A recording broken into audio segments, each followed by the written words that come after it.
uravyaye ugira ingorane uratunga ugira ingorane urakena ugira iyindi ngorane kuba ngaha kwezi zo kujandajanda. Je nitwa Mijuru Mathias nkaba ubuye narakukurutse ndi mu mugwi w'abagarukira Karanga nkaba nashaka kushimira aba bagarukira Karanga dusanzwe dusangiye umurimo baje kunkubitira ko kungarukirako nongera ndemesha n'abandi bantu.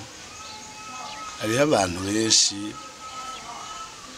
bazi ko napfuye ariko nibareme n'ukuri ni jewe ndi ngaha uyu munsi, ni jewe ndiko ndababwira, ni jewe ndiko ndaririmba, ndashoboye kuririmba ubu n'imitende genda ibyo ari byo byose ibyo narimo ntavyo nzi sinzi naho narindi mugabo ubu nagarutse ni ngaha muri bo ndiko ndabaremesha nebareme ndiho. Hewe ikibabaza ntukizi naco urongora umugore mwiza ugira ingorane bakwiruke ko bakwici batakwishe baguvune bamukwambure. Hewe unyote ugira ingorane waruhagaze iyindi ngorane kuba ngaha kwezi zo kujandajanda. Ndakengurukiye cyane n'abantu bazi kungarukirako igihe nari mu ngorane ukuri kuzima ndabashimira kandi uko babigeze kose byagenze neza cyane gushika uno munsi ndabashimira bahore bakomere ku muheto ntibahore gutyo bonyene habimwo n'urukundo rwishi uko bigenda kose bazogume babandanya urukundo nk'urwo bankunze.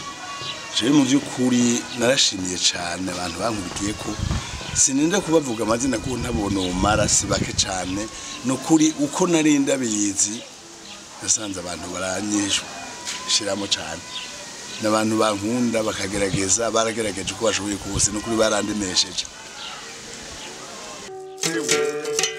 Ukibyara uraryoherwa nanavutse n'ingorane aragwara ugira ingorane bamuganga no kwiruka agomba kurya n'ingorane no kwishure n'iyindi ngorane kuba ngaha kwezi zo kujandajanda. Hewe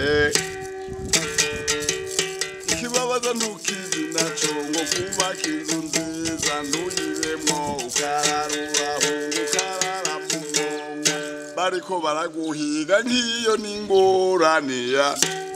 Hewe akwizi n'ingorane ube mwiza ugira ingorane ube mubi ugira ingorane akwizi sugukina mwiza sugukina ubu muhutu ugira ingorane ubu mututu ugira ingorane waba umutwe ugira iyindi ngorane kuba ngaha kwezi zo kujandajanda. Hewe